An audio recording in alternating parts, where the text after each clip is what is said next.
Rick Ross just got buried alive, Drake, 50 Cent, and the 2,000 copies that ended the Bawse forever. Look, the walls are finally closing in on the Bawse, and I'm not exaggerating a single syllable when I say the hip-hop internet has never smelled blood in the water this thick before. This isn't a rough week. This isn't a bad news cycle. This is a full-on public execution, streamed in high definition, and Rick Ross is the one who booked the venue, sold the tickets, and walked himself into the middle of the ring wearing a target on his chest. 2,000 copies. 2,000 copies. That's the number that just detonated over the entire industry, and if you thought this feud between Rick Ross, Drake, and 50 Cent was already spicy, you have not seen anything yet.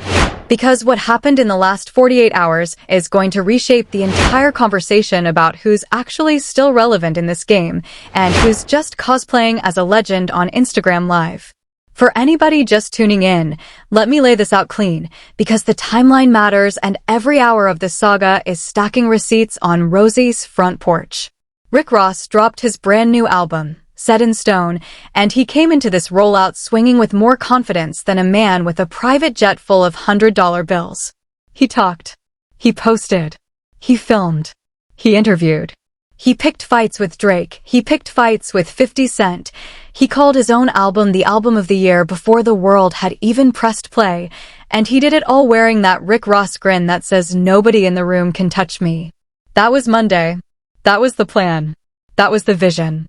And then Tuesday hit, and the vision collapsed like a wet cardboard yacht. Billboard tracking numbers started leaking online, and what came back wasn't just bad, it was catastrophic. Rick Ross's Set in Stone, according to the very first projections that circulated across every hip-hop timeline on this planet, is on pace to move somewhere under 26,000 equivalent units in its first week. Under 26,000. And that's the ceiling. That's the polite version. That's the number Rozay's own team would probably frame as a win right now if they had to sit down at a boardroom table and explain what went wrong. The real story, the one that has 50 Cent making memes at 4 in the morning and Drake fans posting laugh-crying emojis on every corner of the timeline, is even worse. First-day sales for Rick Ross's Set in Stone reportedly came in at roughly 1,220 copies. 1220. That's not a rap album debut in 2026. That's the sales number a mixtape artist gets when he presses CDs in his cousin's basement and sells them out the trunk of a used Impala. And here's where it gets ugly, because the moment those numbers leaked, the internet did what the internet always does when a legend stumbles. It turned into a stadium full of Roman spectators with their thumbs pointed straight at the ground. Drake fans, the same Drake fans Rick Ross has been publicly taking swings at for the entire album cycle, saw those projections drop and did not blink. They pounced. They memed. They dogpiled. They pulled up every quote Rick Ross had said in the last 6 weeks and lined them up next to that 2,000 figure like courtroom exhibits. And 50 Cent? 50 Cent didn't even have to try. Curtis Jackson watched the numbers hit the internet, reposted the report to his Instagram with a caption that read like a eulogy, and went right back to sipping his morning coffee like a hitman who just watched his contract fulfill itself. Now, if you're Rick Ross, you're standing at a fork in the road, and both paths look like they end at the bottom of a cliff. Option 1, log off. Disappear for 30 days, let the internet cycle move on to the next scandal, and pretend none of this ever happened. Option 2, laugh through the pain, troll harder than the trolls, and try to spin 2,000 copies into some kind of Bawse-shaped triumph. Guess which option Rick Ross picked. Guess. Because if you know anything about Rozay, you already know the man does not have a hide-and-seek gear. He doesn't own the software. Rick Ross is going to stand on the front porch, pop a bottle, light a cigar, and dare the entire world to try him, and that is exactly what he did this morning. Rick Ross went live. Rick Ross went on record. Rick Ross went scorched earth. And the first target he lit up was Drake. According to Rozay, the difference between him and Drake is a matter of authorship, ownership, and grown man craftsmanship. Rick Ross made a point of telling anybody who would listen that when he was in the studio building Set in Stone, he wasn't sitting in a room with 10 writers, 3 consultants, and a Slack channel full of pop songwriters. It was Rick Ross. It was his engineer. It was 2 men and a beat. That was the pitch. And whether you buy it or not, the shot at Drake was surgical, because Drake has spent the last 2 years fending off exactly that accusation from Kendrick Lamar, from the Meek Mill camp, from the entire ghostwriter industrial complex that has followed him around since the Quentin Miller saga. Rick Ross knew exactly where to put the knife, and he twisted it while smiling into the camera. And then Rick Ross turned to 50 Cent, and this is the part where the audio goes cinematic. Rozay didn't even give 50 the courtesy of a direct response. He set a trap. He asked, on camera, how things were going over in Shreveport. Shreveport, Louisiana. The city where 50 Cent has been trying, publicly and loudly, to build a film studio empire, borrowing from lenders, courting local government, promising Hollywood-level production. Rick Ross looked into the lens and asked whether Curtis had paid all those people back yet.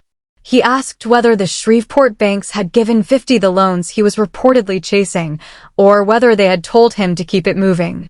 He implied, and it was more than an implication, it was a direct accusation, that 50 Cent has been running around Louisiana in a suit trying to build a business empire on borrowed goodwill, and that the smart money in that city had already sniffed out the play and shut the door. That's not a diss. That's a filing. That's a Bawse filing paperwork on 50 Cent's entire second act, and doing it on the same morning that his own album is on pace for one of the weakest first weeks of any veteran rapper's career in the last decade. And if that's not the definition of Rick Ross energy in 2026, I don't know what is. The man is standing knee-deep in his own commercial disaster and firing shots at the 2 biggest names in the genre with the swagger of somebody who just went diamond. And the beautiful thing, the reason this story is going to run for weeks, is that both Drake and 50 Cent are going to answer. Neither of them can afford not to. Drake has a fan base that lives for this. 50 Cent has an entire career built on turning tweets into television projects. Rick Ross just lit 2 fuses at the same time. But let's slow down for a second, because the number is what everybody keeps circling back to, and that number deserves its own autopsy. 2,000 copies. Under 26,000 equivalent units at the ceiling. To put that into context, Rick Ross's early catalog, Port of Miami, Trilla, Deeper Than Rap, Teflon Don, those albums did numbers in the era when albums still moved units, and every single one of them opened above 150,000. Some of them cleared 250. That was the Bawse in his imperial phase. The man was moving 250,000 plus in a first week, headlining tours, signing artists, running Maybach Music like a subsidiary of a Fortune 500 company. Fast forward to right now, and Rozay is looking at a first-week projection that is roughly 1% of his own historical average. 1%. That is not a decline. That is a canyon. And Rick Ross knows it. That's what makes his response this morning so fascinating from a pure entertainment standpoint. He didn't deny the number. He didn't ask for a recount. He didn't pretend it was bot traffic sabotage or a Billboard glitch. He addressed the number directly, on camera, in real time, and dared his audience to bring up his final tally so he could throw a party for it. That is a specific kind of confidence you only see in artists who have already made their money, already built their diversified empire, and already stopped caring what the streaming era says about their commercial relevance. Rick Ross was very explicit about this. He pointed out that South Beach Brew, his non-alcoholic beer with the sunshine sweet tea flavor, doesn't have a first-week SoundScan number. His Luke Belaire deal doesn't have a first-week SoundScan number. His slippery soap, yes. Rick Ross was on camera holding up a bar of soap and asking what its first-week sales figure was, and he was laughing while he did it. All right, hold up. Let's give the man his flowers for a second, because whether you love Rick Ross or think Rozay peaked in 2010, this is a performance. This is theater. This is the exact opposite of what most artists do when the commercial floor drops out from under them. Most rappers in Rick Ross's position would go silent. They would fire their publicist. They would blame the label. They would post a cryptic quote about how the industry is broken and ride out the news cycle in a Mediterranean villa until people forgot the number. Rick Ross is not doing any of that. Rick Ross is standing in the middle of the fire, holding a champagne bottle, calling himself the biggest boss in the game, and challenging Drake and 50 Cent to a duel on the same morning. That's not damage control. That's a middle finger set to music. And to Rozay's credit, he actually made a point that landed. He said, and I'm paraphrasing here, that a lot of veterans in this game are scared to drop albums right now because if the project flops, the flop becomes their entire legacy. Look around the industry. Look at how many old guard rappers have stopped dropping full-length projects. They put out singles, they put out features, they put out documentaries, they put out for Zoo's appearances, but the actual body of work, the 11-track, cohesive, cover art 10-track list album, has become a rare artifact. Rick Ross is one of the few veterans who still shows up with an album every 12 to 18 months, and he does it knowing that the SoundScan gods will chew him up if the wind blows the wrong way. That is a real point. That's not spin. That's the actual state of hip-hop veteran tier releases in 2026. But here's the wrinkle, folks watching, and this is the part where the false sympathy has to end. Rick Ross did not walk into this album cycle quietly. Rick Ross walked into this album cycle firing on Drake, firing on 50 Cent, firing on writers and producers and executives and anybody else within firing distance. He didn't just release music, he declared war on the entire pop-rap infrastructure. He said the quiet part loud. He said Drake needs 10 people in a room. He said 50 Cent is running scams in Louisiana. He said his own album was the album of the year before a single stream had been counted. When you talk that big and you swing that hard and you plant that flag that high, the internet is not going to let a 2,000 copy first day slide past unnoticed. It's going to become the entire story. And that is exactly what has happened. 50 Cent, as you might expect, is having the time of his life. Curtis has been waiting for a moment like this for the better part of a decade. The man built his brand on other rappers' misfortunes. He turned Ja Rule's decline into a franchise.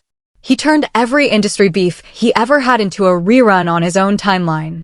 And when Rick Ross's numbers hit the internet yesterday, 50 logged on with the enthusiasm of a man opening a Christmas gift he'd been waiting for. He reposted the report. He captioned it with a joke about Wingstop being the only bag Rozay's got left. He tagged nobody, but everybody in the industry saw it. And within an hour, the entire hip-hop internet was quoting the caption back to itself. Drake, meanwhile, has been quieter, but not silent. The OVO camp has done what the OVO camp always does when a target lines itself up on the horizon. They let the fans do the demolition. Drake fans do not need a green light. They have been camped out under every Rick Ross post for weeks, waiting for a stumble, and now that they have won, they are turning the comment sections into a permanent installation. Every photo Rozay posts, every video he uploads, every promo clip his team pushes, the top comments are the same 3 words, 2,000 copies. It's become a chant. It's become a meme. It's become a chorus. And the more Rick Ross posts, the louder that chorus gets. Now, let's zoom out for a second, because there is a much bigger story sitting underneath all of this, and it's the story I think matters more than the numbers themselves. What we are watching right now, in real time, is the collapse of the traditional major label rollout playbook when it collides with a fan base that has grown up on Stan Twitter. Rick Ross did everything the old playbook says you should do. He did radio. He did podcasts. He did interviews on Jabe P. with Patrick Bet-David. He did street promotion. He did meet and greets at Sweat Records in Miami. He did the Nicki Quest sit down. He shot music videos. He gave the album a big industry rollout, complete with features from Dion Cole, Leon Thomas, T.I. on Mahogany Caskets, and Luchi on Ring Around the Rose. That is a textbook, veteran, we know what we're doing rollout. And it did not work. The rollout did not work. And it's not because the rollout was bad. It's because the audience for a Rick Ross album in 2026 doesn't respond to the rollout that worked in 2010. The audience for a Rick Ross album in 2026 is not sitting at home waiting for Billboard to tell them what to think. The audience for a Rick Ross album in 2026 has already made up its mind based on TikTok clips, Twitter arguments, and whether the album is generating any conversational heat in the group chat by hour 6 of release day. Rick Ross's album did not generate that heat. And no amount of Bawse brand rollout can manufacture group chat heat if the songs themselves aren't lighting fires on their own. Rick Ross knows this too. He alluded to it in his rant this morning. He talked about the long game. He talked about ownership. He talked about still owning his own catalog, which, and let's give him this one, is a genuinely rare thing in this business and one of the most valuable financial cards Rick Ross has ever played. Rozay owns his masters. Rozay owns his publishing on a bigger percentage than most of his peers. Rozay has built a brand that sells liquor, sells wings, sells cologne, sells hats, sells beer, sells everything except concert tickets and Spotify streams. And that is exactly the reason he can afford to laugh while his album sinks. Rick Ross is not living off of first week sales. Rick Ross is living off of Wingstop royalties, Luke Belair equity, real estate holdings, and the Maybach Music Publishing catalog. 2,000 copies is a headline. It's not a bank statement. But, and this is the but that Rick Ross cannot afford to ignore, the headline is the currency in 2026. Streaming era rap careers live and die on the headline. Nobody cares about your Wingstop royalties when the timeline is chanting 2,000 copies at your promo posts for the next 6 weeks. Nobody remembers your real estate portfolio when Meek Mill goes on Instagram Live and gets asked about the set in stone flop by every single person who joins the stream. Nobody weighs your publishing catalog against Drake fans making TikToks with your worst first day number on loop. The headline eats the balance sheet. That is the streaming era truth, and Rick Ross, as savvy a businessman as this industry has produced, is going to feel that headline for at least the next quarter. Alright, let's talk about the elephant in the room that nobody is saying out loud, because it's the part of the story that will decide whether this becomes a footnote or a career-defining moment. The elephant is Kendrick Lamar. Not directly. Not literally. But contextually. Because the reason Drake fans are pouncing this hard on Rick Ross right now is because Rick Ross positioned himself as a Kendrick loyalist during the Drake-Kendrick war. Rick Ross made records. Rick Ross made public statements. Rick Ross laughed on camera about Drake's ghostwriter allegations. Rick Ross took a side, and he took it loud, and he took it publicly.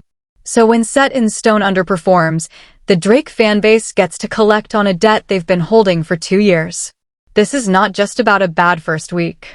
This is about the Drake fanbase finally getting to say, back to Rick Ross's face, that the man who called Drake a fraud just moved fewer copies than Drake's leaked demos. And 50 Cent is in that same vengeance economy. Curtis Jackson has been circling Rick Ross since 2008. That is not an exaggeration. That is a documented, dated, litigated, meme-archived 17-year war.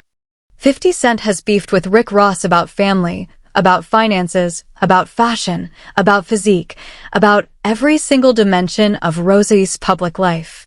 And every time Rick Ross has managed to slap back with a hit single or a strong album, 50 Cent has retreated and rebuilt for the next round. Now, with Rick Ross's commercial floor caving in, 50 Cent gets to collect on a war he's been fighting for nearly 2 decades. 50 is not going to let this news cycle pass without extracting the maximum comedic tax. He is going to post. He is going to caption. He is going to interview about it. He is going to work it into the storyline of whatever film or television project he's currently developing. That is the 50 Cent method, and it is undefeated. Which is why Rozay's Shreveport shot this morning was so significant.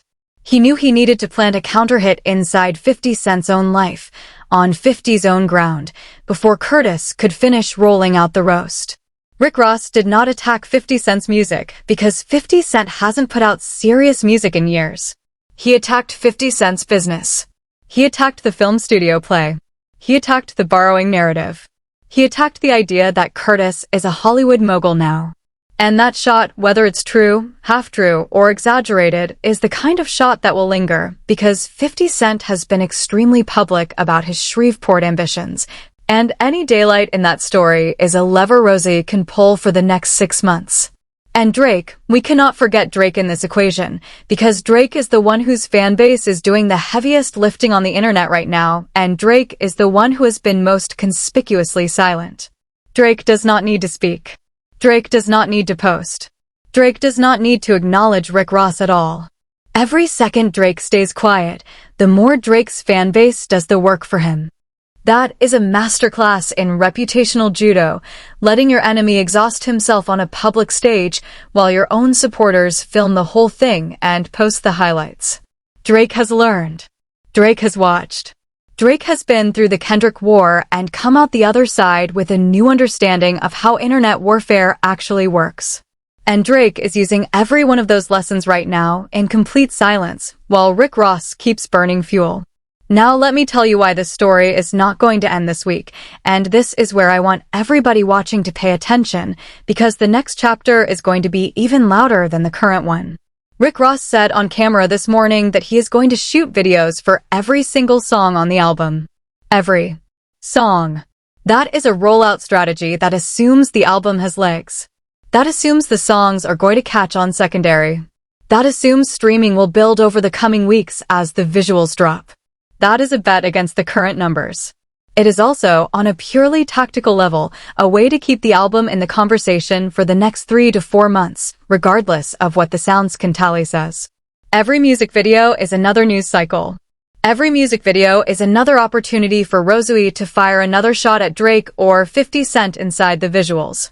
Every music video is another chance for the album to catch a viral moment that the initial release didn't generate. And Rozay is not doing this alone. He mentioned Mahogany Caskets with T.I. as a single he is confident in. He mentioned Ring Around the Rose with Luchi as a track catching fire. He mentioned Leon Thomas on the Marathon Continues, a title, by the way, that is a Nipsey Hussle reference and a signal to the culture that Rick Ross is invoking legacy weight in the track list. He mentioned the Dion Cole record. He is name-dropping features like A Man Who Knows the individual songs still have runway even if the aggregate first week failed. That is a smart artist, playing a long game, refusing to let the headline become the ending. But, and here is the tension that makes this story so watchable, Rick Ross is playing that long game while Drake and 50 Cent are playing the short one, and short games in the streaming era tend to eat long games alive. Because while Rick Ross is shooting videos and building visual rollouts and planting seeds for month 3, Drake fans are building meme accounts dedicated to the 2,000 copy joke. 50 Cent is scripting Instagram bits about Rozay's Wingstop royalties. The internet is compounding the damage in real time, and every day that Rick Ross tries to play chess, the timeline is playing checkers with his forehead. And I want to be very fair here, because Rozay does deserve a real defense on one specific front. The current era of hip-hop is genuinely brutal for veteran releases. This is not a Rick Ross problem alone. This is an industry-wide reality. Nas has been dropping albums with King's Disease and Magic, and they are critically respected but commercially modest. Fat Joe is putting out fantastic collaborative projects that barely register on the charts. Freddie Gibbs, Pusha T, Common, Black Thought, every veteran in this space is dealing with the same headwind. The streaming era rewards constant content, algorithmic playlist placements, and youth-driven virality. The streaming era does not reward the traditional album cycle. Rick Ross is not the first veteran to feel this, and he will not be the last. 26,000 is embarrassing in a vacuum. In the context of what veteran rap albums are doing across the board in 2026, it is disappointing but not disqualifying. That said, Rick Ross made his own bed by picking public fights during the rollout. If you go into an album cycle in silence and the album underperforms, the industry chalks it up to the times. If you go into an album cycle throwing haymakers at Drake and 50 Cent and the album underperforms, the industry chalks it up to karma. Rozay chose the loud rollout. Rozay chose the beef rollout. And now Rozay has to live with the loud, beef-shaped consequences. That is the price of admission in the modern hip-hop internet, and Rick Ross has been in this game long enough to know the receipts always come due. Let's zoom back out one more time, because I want to look at this from the perspective of the actual music, since Rozay himself said on camera that the quality of the music comes before everything else. And I actually want to give him credit here. Set in Stone, from a pure listen standpoint, is a competent Rick Ross album. It is not his best. It is not Teflon Don. It is not God Forgives, I Don't. But it is a solid, cohesive, tastefully produced luxury rap record that hits the beats Rick Ross fans expect. The production is polished. The features are curated. The concept is coherent. If this album had come out in 2013 with the same tracklist and the same rollout, it would have gone gold in 6 weeks. But it didn't come out in 2013. It came out in 2026. And the difference between those 2 years is the entire streaming, TikTok, viral single, group chat-driven ecosystem that decides what actually breaks through the noise. Set in Stone did not break through. Not because it's bad, but because breaking through today requires a different kind of firestorm than the one Rick Ross's team ignited. Now to the question that everybody in the comments is going to ask, does this end Rick Ross's career? Does the 2,000 copy first day become the epitaph on the Bawse Wikipedia page? And the honest answer, from where I'm sitting, is absolutely not. Rick Ross is too diversified, too catalog-rich, too business-savvy, and too media-fluent for a single album flop to torpedo his overall standing. The man will be selling out European tours next summer. The man will be doing Wingstop commercials in December. The man will be on somebody's remix inside of 90 days generating an 8-figure streaming pop for whichever new artist is smart enough to book the feature. Rick Ross the brand is bulletproof. Rick Ross the recording artist just took a serious wound. Those two things are different, and it is important not to confuse them. And here is where the prophecy comes in. Rick Ross the recording artist is going to be feeling this specific flop every time he releases new music for at least the next 3 to 5 years. Every future rollout will be compared to Set in Stone. Every future first week number will be measured against the 2,000 copy debut. Every future beef will be relitigated through the lens of who was flopping when. That is not going away. That is the tattoo. That is the receipt. And Drake fans and 50 Cent's audience are going to make sure Rozay never forgets it. There is also a real question about what this does to Maybach Music Group as a label brand. MMG in its imperial run was a machine. Meek Mill, Whale, French Montana, Stally, Rocky Fresh, Amarian. Rick Ross built one of the most consistent commercial factories in the 2010s, and a huge part of that brand was Rozay's own dominance. He was the flagship. He was the proof of concept. If the flagship can barely move 26,000 units, what does that say to any young artist weighing whether to sign to Maybach in 2026? That is a boardroom problem, and Rick Ross, as the CEO, has to solve it. He also has to solve the perception that his beef battery is running on fumes. Rick Ross has been in high-profile beefs with 50 Cent, Young Jeezy, Freddie Gibbs, Wiz Khalifa, Kanye West, and now Drake in a peripheral way. He has proven he can absorb shots and keep punching. But there is a difference between being a hardened veteran and being an aging veteran whose next punch keeps getting laughed at because his commercial standing is not what it used to be. Every diss carries different weight when your numbers are strong versus when your numbers are collapsing. Rick Ross's numbers are collapsing. His disses are landing softer as a result. That is a compounding problem, and Rozay is going to have to punch through it. In fairness, Rick Ross has done exactly what he should do here, which is refuse to shrink. He is not hiding. He is not disappearing. He is not flying off to some Mediterranean island to lick his wounds. He is standing in front of every camera he can find, calling himself the biggest boss, celebrating his catalog ownership, popping bottles of his own liquor, and still holding up a bar of soap on camera, daring you to ask what its first week sales were. That is Bawse behavior. That is the exact posture that made Rick Ross a franchise in the first place. Whether it reverses the narrative is another question, but nobody can accuse Rozay of ducking. 50 Cent, we know, is not going to duck either. 50 is going to answer the Shreveport shot. 50 is going to answer it in a way that generates its own news cycle. 50 might drop a video on his Instagram tomorrow. 50 might sit down with Cameron on It Is What It Is and talk about the Shreveport allegation for 45 minutes. 50 might work it into an episode of a new show. Whatever the mechanism is, Curtis Jackson is going to counter, and when he counters, he is going to do it with the specific brand of humor that has kept his beef franchise undefeated for 2 decades. Rick Ross is about to get a masterclass in modern-era troll warfare, and the entire internet is going to be watching in real time. Drake, as we said, does not have to move. Drake does not have to say a word. Drake's team can keep releasing quiet promo, keep dropping tour dates, keep the OVO machinery humming, and let the fans handle the Rick Ross portion of the calendar entirely for free. That is a luxury only a top 3 global artist has, and Drake has it in abundance. And every time Rick Ross opens his mouth about Drake, every time Rozay takes another swing, every time the Bawse tries to escalate, Drake's silence becomes more powerful. That is judo. That is patience.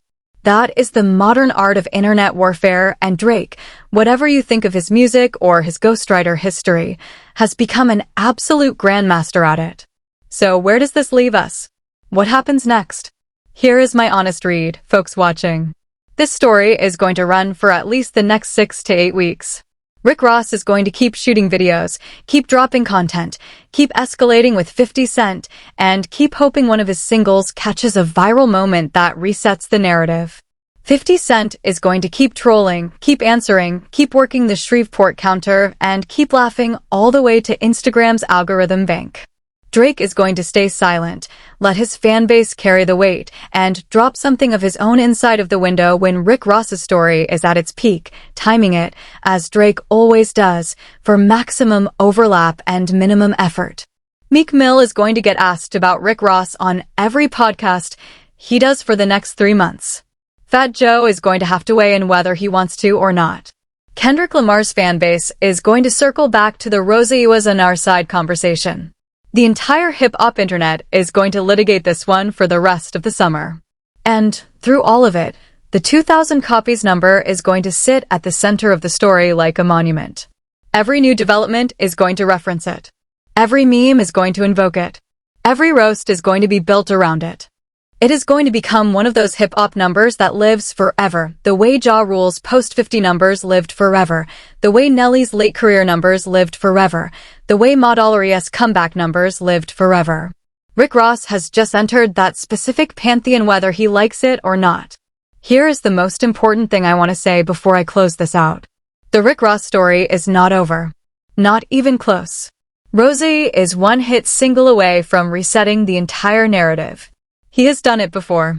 He has shown over almost 20 years now that he has a specific ability to reinvent his own moment with a single record. Aston Martin Music did it. BMF did it. Hustlin' did it. If Mahogany Caskets with T.I. catches a viral moment inside the next month, if Ring Around the Rose with Luchi finds its lane, if any single from Set in Stone becomes the record that reframes the album, the entire 2,000 copies story flips. That is the reality of streaming-era hip-hop. A viral moment can rewrite a first-week failure into a 2-year hit. Rick Ross knows this. Rick Ross is banking on this. Rick Ross has the catalog and the production sense and the feature muscle to make it happen. Whether it actually happens is up to the songs, the timing, and the audience. But between now and then, this is going to be a bloodbath. Drake fans are not going to stop chanting. 50 Cent is not going to stop trolling. The comment sections are not going to stop harvesting the number. Every appearance Rick Ross makes for the next quarter is going to have that 2,000 copy shadow following him through the door. This one's got legs, and it's not walking anywhere quiet. For anybody who wants to keep receipts, the projections, as of the time of this recording, have Set in Stone landing somewhere between 2,000 and 26,000 equivalent units in its first week. The album will not debut in the Billboard 200 Top 20. It is confirmed to be one of the weakest opening weeks of Rick Ross's career and one of the more notable veteran rap commercial disappointments of 2026. Drake has not publicly commented. 50 Cent has commented extensively and gleefully. Rick Ross has responded from Miami, from Sweat Records, from his home, and from every social platform he can access. The Shreveport allegation against 50 Cent is developing. The music video slate Rick Ross is promising will roll out over the next quarter. The T.I. feature on Mahogany Caskets is currently the most discussed track from the album. And the entire Kendrick Lamar overlay is sitting in the background, giving this feud a subtext that is going to matter more the longer the story runs. Now here's the question I want to leave you with, and I want every one of you watching to sound off in the comments below, because this one is going to be a debate. Is Rick Ross's response to this flop the right play, or is Rozay digging his own hole deeper by picking fights with Drake and 50 Cent in the same 24 hours that his commercial disaster is going viral? Is Rick Ross the last real boss standing his ground while the industry crumbles around him, or is he a fading veteran who should have taken the L quietly and lived to fight another cycle? Drop your verdict in the comments. Tell me which side of this you land on. Tell me if you think Set in Stone deserves the 2,000 copies punishment it's getting, or if the internet is being too harsh on a genuinely competent luxury rap album. Tell me if 50 Cent's Shreveport situation is going to become the counterstory that flips the whole narrative, or if Curtis is going to skate past it like he is every other allegation. Tell me if Drake is going to break his silence and body bag Rozay directly, or if the OVO fanbase is going to keep doing all the work for him. I want to hear all of it. And when you're done in the comments, do me one favor, hit that like button if this breakdown made you understand the story better than the hot takes you saw scrolling past on Twitter this morning, and hit subscribe so you don't miss the next chapter, because we're going to be all over this one every single day for the next month at minimum. There are moves coming from Rick Ross's side. There are counter moves coming from 50 Cent. There are silent treatment power plays coming from Drake. There are third-party voices, Meek Mill, Fat Joe, Cameron, Charlemagne, Joe Budden, who are all going to be dragged into this one eventually. Every corner of the hip-hop internet is loaded with fuses right now, and they're all connected to the same barrel. The Bawse is still standing. The Bawse is still swinging. The Bawse is still calling himself the album of the year, while the numbers say otherwise. And whether Rick Ross claws his way back into the top tier of hip-hop commercial relevance, or whether Set in Stone becomes the moment the streaming era finally caught up with the Bawse, that story is going to unfold in front of all of us, in high definition, one viral clip at a time. I would not miss a single frame of it. And I do not think you should either. I'll catch you on the next one. Stay tapped in.